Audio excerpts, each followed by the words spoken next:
అందరికీ నమస్కారం. ప్రస్తుతం మనతో పాటు ఉన్నారు ప్రముఖ ఆధ్యాత్మికవేత్త, జ్యోతిష్య వాస్తు పండితులు బ్రహ్మశ్రీ ఉమా మహేశ్వర సిద్ధాంతి గారు. గురుగారితో మాట్లాడదాం. నమస్కారం గురుగారు. ఆయుష్మాన్ భవ. గురుగారు, ఆగస్టు మాసంలో తులారాశి వారికి ఎలా ఉంది, ఎలాంటి జాగ్రత్తలు తీసుకోవచ్చు అంటారు? ఆర్థిక పరంగా, ఆరోగ్య పరంగా ఈ గ్రహ గోచారం ఏంటంటారు? ఎలాంటి ఇబ్బందులు వస్తున్నాయి అంటారు? ఒకసారి తెలియజేయండి. సర్వమంగళ మాంగళ్యే శివే సర్వార్థ సాధకే శరణ్యే త్రయంబకీ దేవి నారాయణీ నమోస్తుతే. ఓం శ్రీ గురుభ్యో నమః. ఓం శ్రీ ఖం గణపతియే నమః. తులారాశి, వృషభ తులారాశులకు ఆధిపత్యాన్ని వహించిన వాడు శుక్రుడు. ఈ యొక్క శోభన యోగములో, వనజీకరణములో శుక్రుని యొక్క ఉన్న స్థితిగతులు చూసుకుంటే సింహరాశిలో శుక్రుడు కేంద్రీకృతమై ఉన్నాడు. ఈ యొక్క శుక్రుడు శుభదాయకుడుగానే ఉన్నాడు. అయితే తులారాశి వారికి చిత్త నక్షత్రం 3, 4 పాదం, స్వాతి 1, 2, 3, 4, విశాఖ 1, 2, 3 పాదములు తులారాశికి సంబంధించినవి. ఈ తులారాశి వారిలో ఎక్కువగా చూసుకుంటే రియల్ ఎస్టేట్ రంగం వారు ఉన్నారు. 100కి 70 మంది ఉన్నారు.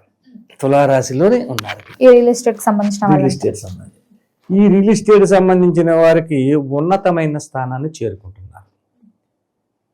అయితే ఈ రియల్ ఎస్టేట్ చేసే వ్యాపారులు ఎవరైతే ఉన్నారో వాళ్ళకి అనుయాదులు ఉంటారు. అంటే పక్కన ఉండి మంచి చెడ్డలు చెప్పి వాళ్ళను అందం, ఈ రకమైన పూజ చేసుకుంటే బాగుంటుంది, ఈ హోమం చేస్తే బాగుంటుంది, అది చేస్తే బాగుంటుంది అని వీళ్ళని మభ్యపరిచి వాళ్ళ ద్వారా ఈ వ్యాపార రంగంలోంచి వృద్ధి చెందుతావు, ఇలా చేస్తే అని చెప్పి మాయ చేసి ధనాన్ని తస్కరించే తస్కర్లు కూడా ఇక్కడే ఉన్నారు. వీళ్ళ పక్కనే ఉన్నారు. జాగ్రత్త పడాలి. ప్రతిదీ చెప్పిందలా చేస్తుంటే అలా కుడుతుంది. నీ సొమ్మేం పోయింది, చేయొద్దు, ఇది కాకపోతే మనం కాకపోతే శుభ్రంగా కాశీదాకా నడిచేయాలి అంటాడట.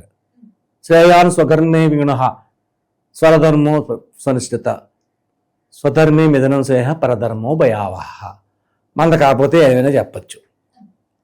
నీకు తోచినది చేసుకో, స్వధర్మమే పాటించు. పరధర్మం భయంకరమైనది. పరధర్మం అనేది భయంకరం. నేనే చెప్తాను, నాది కాదు కదా నువ్వు అంటే స్వధర్మాన్ని పాటించు, పరధర్మం ఉండదు. ఆచరణకు అనుచితము కానీ పరధర్మము కన్నా గుణము లేనిదేనను స్వధర్మమే మిన్నా అని చెప్పింది భగవద్గీత. కాబట్టి ఆ రకంగా ఆలోచించుకోవాలి వీళ్ళు తులారాశి వారు. వ్యాపార రంగంలో చెయ్యాలనుకున్న పనులకై రెట్టింపుగా లాభాలు సంతరింపజేసుకునే విధానం ఈ తులారాశి వారికి ఈ యొక్క ఆగస్టు మాసంలో ఉంది. ఆగస్టు మాసంలో తులారాశి వారు యోగదాయకమైన స్థితిని పొందుతున్నారు. నేను ఖచ్చితంగా చెప్పేసి అందులో అనుమానం లేదు. అయితే ఈ తులారాశి వారికి కుటుంబంలోనే శత్రువులు ఉన్నారు. కుటుంబంలోనే ఉన్నారు. ఎవరయ్యా శత్రువులు అంటే తోడబుట్టిన వాళ్ళు, అలాగే మేనత్తలు, మేనమామలు ఇలాంటి వాళ్ళు ఉంటారు కదా, వీళ్ళే శత్రువులుగా ఉంటారు.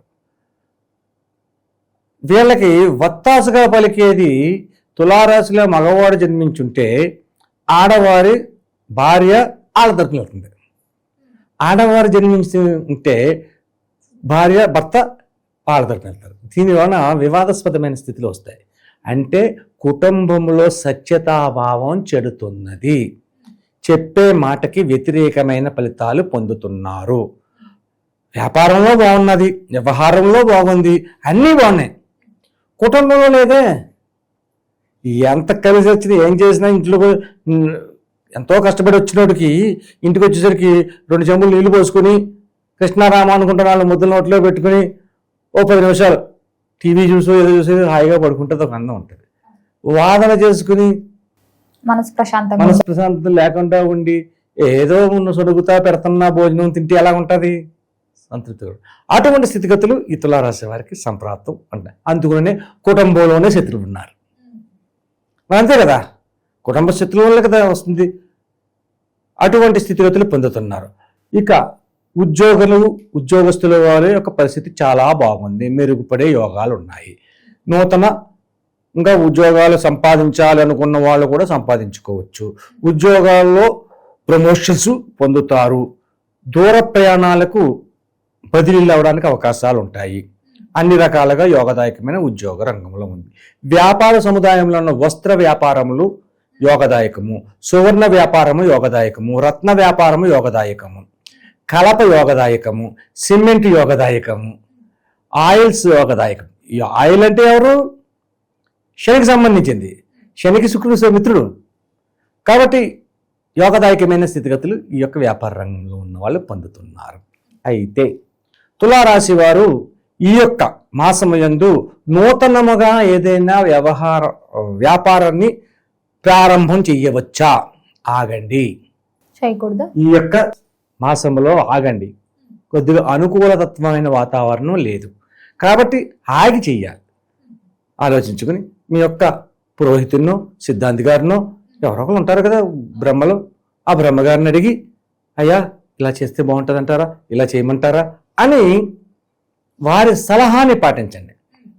వారి సలహా ద్వారా ఒక ఉన్నతమైన పరిస్థితికి మీరు చేరడం అనేది జరుగుతుంది. కాబట్టి ఈ జాగ్రత్తని ఎక్కువగా తీసుకోవాలి ఈ తులారాశి వారు. ఇంకోటి ఏంటి, తుల అనగానే సమతత్వమైనటువంటి తూకం, త్రాస్. ఈ త్రాసు ఇందులో ఎక్కువైందనుకో ఆ వేడికి సమతల్యత ఉండాలి. ఈ సమతల్యతను చూపించేదే తులారాశి వారు. కాబట్టి తులారాశి వారు ముఖ్యంగా బంధువర్గం వారిని దూరం పెట్టండి. బంధువర్గం వారు చెప్పే మాటలు నమ్మకండి. మీ మిత్రవర్గంలో, మీ వ్యాపార నిమిత్తంలో చెప్పే వాళ్ళ మాటల్లో కూడా శ్రద్ధ తీసుకోకండి. జాగ్రత్తగా వెళ్ళండి, ఆలోచనాపరంగా వెళ్ళండి. వెళితే యోగదాయకమైన స్థితిగతులు పొందుతారు, ఉన్నతమైన పరిస్థితులు కలుగుతాయి. ఒకటి కిందకి వెళ్ళిపోద్ది, ఇది కిందకి పైకిపోద్ది. ఇలా ఉంటే కుదరదు. మళ్ళీ ఇలాగా బ్యాలెన్స్గా ఉండాలి. బ్యాలెన్స్గా ఉన్నా కూడా కుదరదు. సమతత్వంగా ఎప్పుడు ఉంటే ఎలా కుదరదు? అటు ఇటు ఊతూ ఉండాలి. వ్యాపార రంగం కూడా అంతే, జరుగుతూ ఉండాలి. ఒక ఇంట్లో పొయ్యి ఉందంటే నిచ్చిన ఎలగకూడదు, అలాగని ఆరిపోకూడదు. ఆరిపోతే పోయిన లేదు. 24 గంటలు వెలిగిస్తానంటే కొంప అంటుకుంటుంది. మరి గురుగారు ఈ మాసంలో ఏ దైవ నామస్మరణ చేయమంటారు? ఎలాంటి రెమెడీస్ చేసుకుంటే బాగుంటుంది అంటారు? ఈ యొక్క తులారాశి వారు ఈ యొక్క మాసములో లలిత రాజరాజేశ్వరి మాతని ఆరాధించాలి.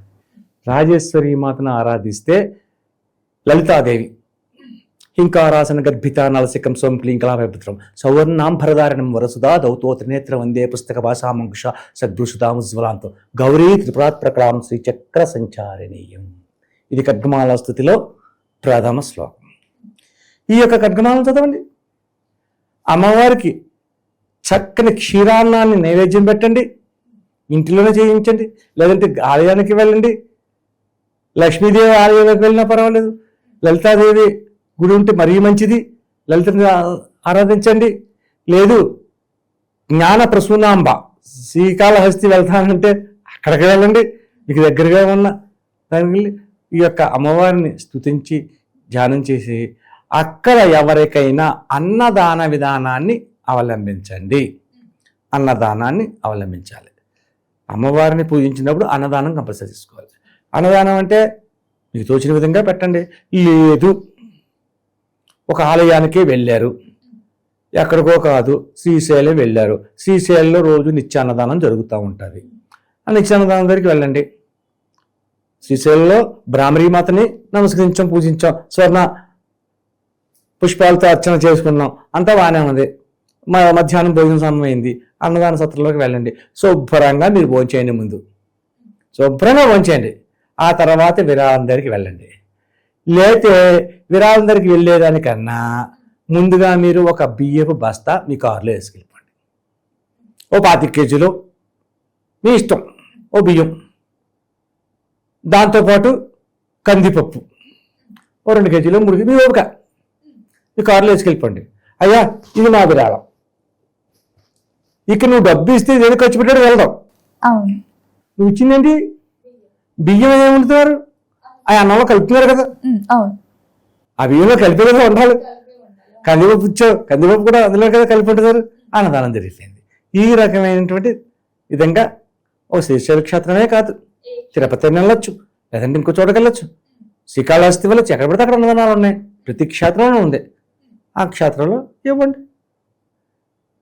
అన్నదానం జరిగింది, లలితామాతని స్మరించారు, ప్రతిరోజు ఖడ్మాలాస్తుతిని చదవండి అదే వినండి.